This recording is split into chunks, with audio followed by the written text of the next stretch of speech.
listener production. Hello, Sasha Barbagat here with you for this episode of The Briefing. Over the last decade or two, the vast majority of Australians have come to accept the science of the climate crisis and that burning fossil fuels is contributing to it. But a major new investigation has uncovered evidence those helping cause the crisis have known about it for a lot longer than the rest of us. So the Australian oil industry absolutely knew that there was a risk posed by continuing to burn oil, gas and coal to the greenhouse effect. As early as 1969, in fact, there was no doubt about the connection between burning fossil fuels and the effect on climate. What Australia's fossil fuel industry knew about climate change 50 years ago, that's coming up in the second half of this episode. But first, Bension Siebert is here with the headlines. It is Tuesday, July 30. Good morning, Sash. It's a huge morning for the Aussies in the pool at the Olympics, with Molly O'Callaghan taking gold and Ariane Titmus claiming silver in the women's 200-metre freestyle final. O'Callaghan has hit the top. Jorge's gone. Ariane's trying to rally late. It's a race for the ages. A nation holds its breath. Two champions together. But it's the newcomer O'Callaghan. She's blown away. We've got a new Olympic champ. Molly O, a gold medal winner. That audio thanks to Nine. The teammates and friendly rivals swim in the same club, have the same coach and swim in the same pool together every day.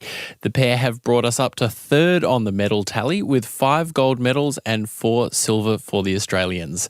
Last night we also won silver in the men's equestrian, with Christopher Burton taking out second place on a loaned horse. He'd only been riding for 5 months, Sasha. Yes, such a great morning and evening in the Olympics, Bension. We also had a win in the women's hockey. The Hockeyroos down in Great Britain 4-0, making them unbeaten in their pool so far. But in the basketball, the Opals did fall short against Nigeria in their opening game of the competition, going down 75-62. Canada is next for the Aussies. They're playing them on Thursday. And in the boxing, Aussie Harry Garside is out after going down to his Hungarian rival Richard Kovacs. And while this is all going on, another swimming training session in the River Seine has been cancelled because of pollution. Organisers say that they're confident that hot weather will lower bacteria levels in time for the men's triathlon. Now, according to The Guardian, I read this morning, the British team has got into the habit of scrubbing their wetsuits with disinfectant every time they enter a river, and they're using probiotics, mouthwash and Coca-Cola, apparently, to further protect them from E. coli. Wouldn't it be better if they were just in a pool? Like, come on, I get it. I get how nice it looks to have an event on the Seine, but for goodness sake, it's not working. Opposition leader Peter Dutton has travelled to Israel as tensions in the Middle East mount and fears of an all-out war grow. Dutton left yesterday and will spend the next few days meeting with senior members of Benjamin Netanyahu's government as well as freed hostages. He will also visit the site of the Nova Music Festival where Hamas launched one of its October 7 attacks. Now, this all comes, Bension, amid rising tensions between Israel and the militant group Hezbollah. Absolutely, it's a worrying time. Australians are also now being warned not to travel to Lebanon. That's where the group is based, while the government is asking any Australians currently in the country to leave immediately. Israel has already started firing strikes towards Lebanon after that rocket strike on a football field in Israeli-occupied territory Golan Heights over the weekend, which killed 12 people, most of them children and teenagers. Yeah, the rhetoric around all-out war is definitely being thrown around quite a bit, Bension, which obviously is concerning. However, it's worth noting that John Kirby, who's the White House's National Security Council communications advisor, did call warnings of an all-out war scenario, quote, exaggerated. So, you know, as with all of these conflicts that we're seeing pop up in the Middle East, it is complicated. There's a lot of different moving parts, but we'll try and keep you updated as best we can. And finally, there's a lot that's been going on in US politics to share with you today. Firstly, Joe Biden has announced a plan to overhaul the Supreme Court. Of course, he's entering his final 6 months in the White House, in the Oval Office, and he's trying to show what he can do with that time. Now, this overhaul would include a constitutional amendment that would reverse the court's ruling earlier this month that US presidents have broad immunity against prosecution for crimes committed in office. Now, if you do want to know more about that particular ruling, we did an episode on it on July 2nd. Go back and check it out in the feed. Currently, the 9 serving justices have life tenures and they aren't bound by an enforceable ethics code of conduct.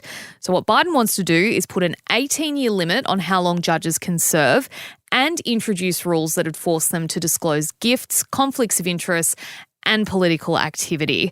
However, some are saying that the measures don't go far enough, while others say it's unlikely US Congress will pass it. Yeah, meanwhile, Donald Trump has agreed to be interviewed by the FBI as its investigation into his attempted assassination continues. While interestingly, a recent poll from The Guardian has found an increase in support for Trump here in Australia. 36% of respondents now consider him favourable, and that's a 15-point increase in popularity compared to November 2020. Vice President Kamala Harris for the Democrats is now more popular with Australians. She's sitting at 48% favourability. Whether that translates to the election is yet to be seen. However, we're getting new stats about just how much money she has raised since taking up the campaign to become the nominee for the Democrats for the presidential election. $305 million since Joe Biden announced he wouldn't be running for re-election. That is huge. 2/3 of that has come from first-time donors, and they've signed up 170,000 new volunteers. So we're less than 100 days to the US election now. I think the momentum is definitely on Harris's side for the moment. But of course, you know, 100 days is a long time in US politics. Absolutely it is. And just notably, Trump has for the second time said that if people get out to vote this November, they, quote, won't have to vote again. We'll have it fixed so good that you're not going to have to vote. Now, people have interpreted this as an authoritarian thing. This guy is going to end voting in the US. Honestly, I think that he's just saying that he's confident. You know, like, I mean, the question with Trump is always, how much do you take seriously the really awful stuff that he says that he's going to do as opposed to the other stuff? Because there will be fewer people in a second Trump administration who can prevent him doing some of the more authoritarian fascist stuff that he literally talks about doing. But I guess you never really know. That's so true, Bension. And as I said, 100 days is a long time before we find out. So strap in. There's plenty more to go. Thank you so much for being here for the headlines today. Next up, it's your chat looking into how much Australia's fossil fuel polluters knew about climate change and for how long.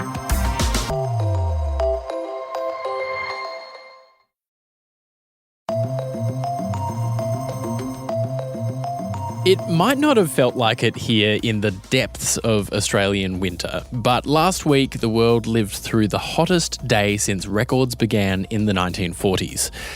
News like this no longer surprises us. It's just another statistic in a long line of statistics reflecting the escalating climate crisis. And it's only really in the past decade that the vast majority of Australians have accepted and grown accustomed to the reality of climate change and its causes. But what if I told you some very powerful people in Australia knew about the risks of climate change a very, very long time ago and actively covered it up? Journalist and author Royce Kurmelovs has been investigating exactly what Australia's oil and gas companies knew about climate change and when, and how they managed to co-opt this country's governments and its media to cover it up for decades. But it's not all bad news. Royce makes a powerful case that we should feel empowered and hopeful in this moment. Royce, thanks for joining us on The Briefing. Thank you for having me. When did Australian oil and gas companies first find out about the effect fossil fuels could have on the climate? The original sin of the Australian oil and gas industry is that it began with the US industry right as they were getting warnings about the potential harm that would be caused by continuing to burn oil, gas, and coal. This occurred from kind of the 50s onwards. And right as that was going on, right as people started increasingly warning them about this work, as Charles Keeling was doing the first work to gather data, as their private labs were looking into this, you had the Australian oil industry desperately trying to get off the ground. And it wasn't until 1953 that the first oil well in Australia successfully struck oil. And it would take them another decade to get going, which then brings us into this kind of the rest of the story where the Australian oil industry was increasingly becoming aware of potential environmental risks. And all that while, these warnings and these suggestions that there might be potential harm on the way start making the jump across into Australia. The first time this issue really starts to turn up in their own publications and materials is around 1973 and 1972, when you're having this debate between people, these various companies within the oil industry on the floor of their national conference about whether or not this is going to have an effect and whether or not they should start displacing coal in favor of gas. So are you saying that the Australian oil and gas industry was aware in substantial ways about climate change 50 years ago? Yes. So the Australian oil industry absolutely knew that there was a risk posed by continuing to burn oil, gas and coal to the greenhouse effect as this was changing the chemical composition of the atmosphere. There were still uncertainties. There were still questions. As early as 1969, in fact, there was no doubt about the connection between burning fossil fuels and the effect on climate.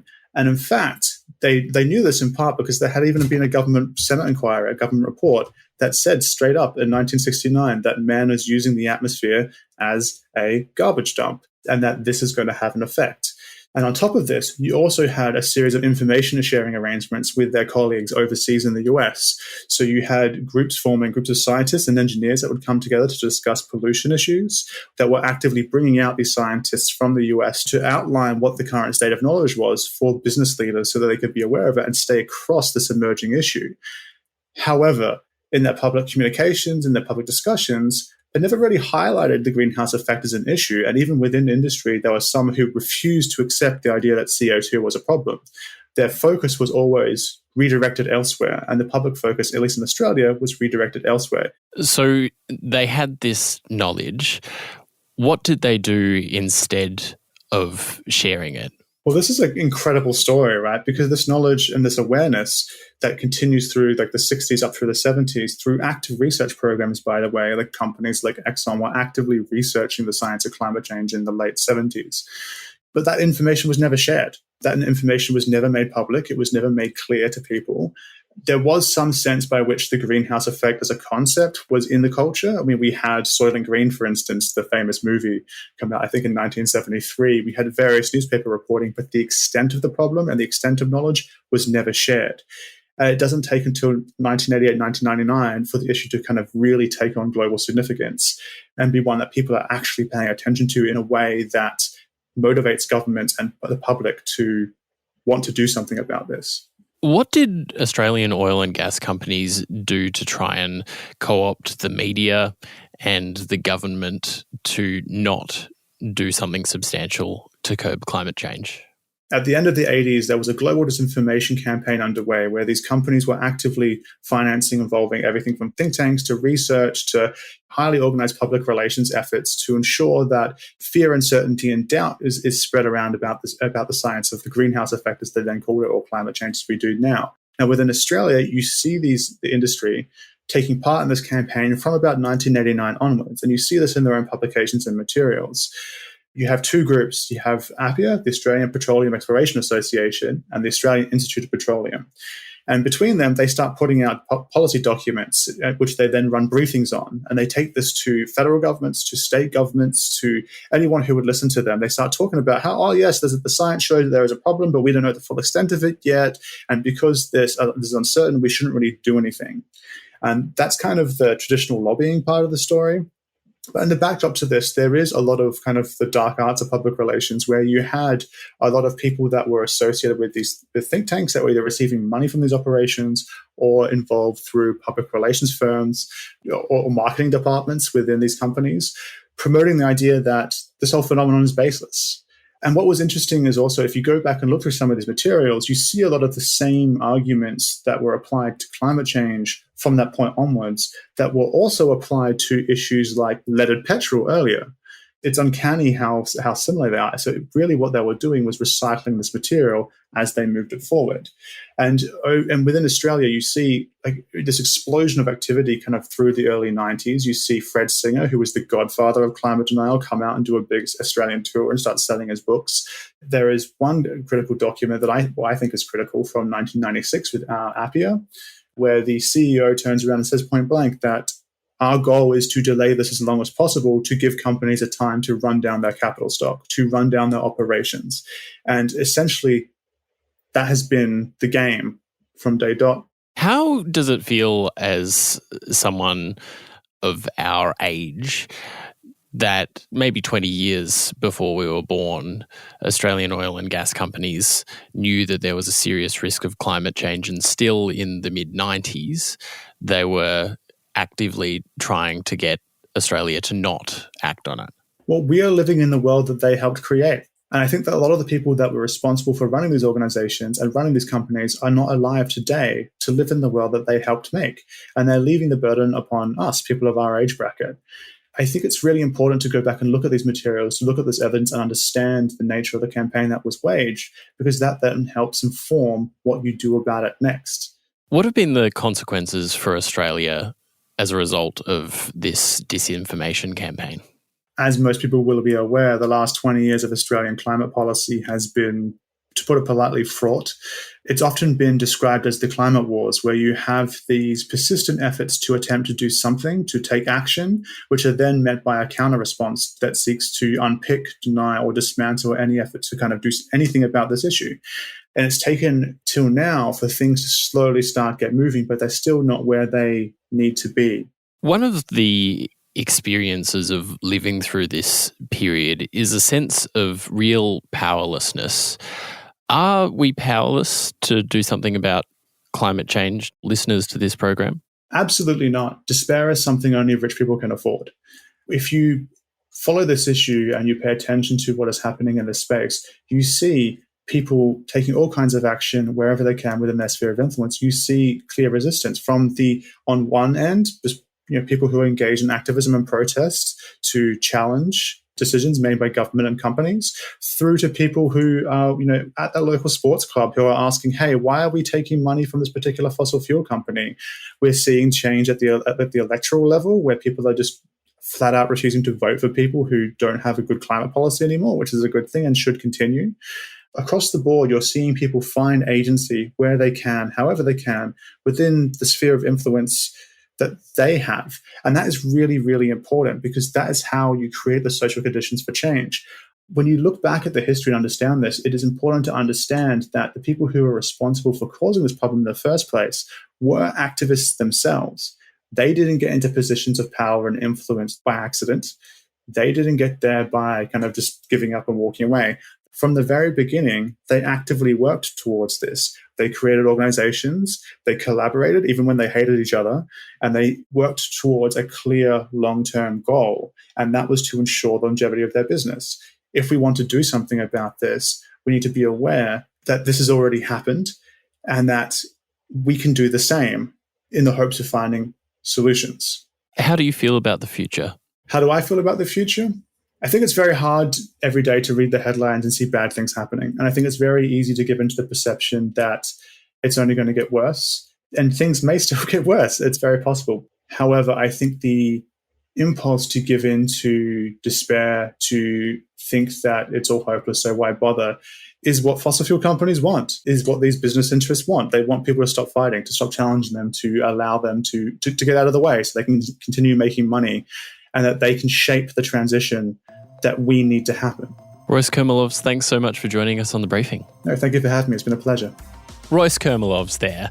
His book, Slick, Australia's Toxic Relationship with Big Oil, is available now. We'll pop a link in our show notes if you'd like to check it out. And that's it for this episode of The Briefing, and we'd love it if you'd share this ep with a friend. We'll be back in your feed this afternoon from 3. I'm Bension. Catch you next time.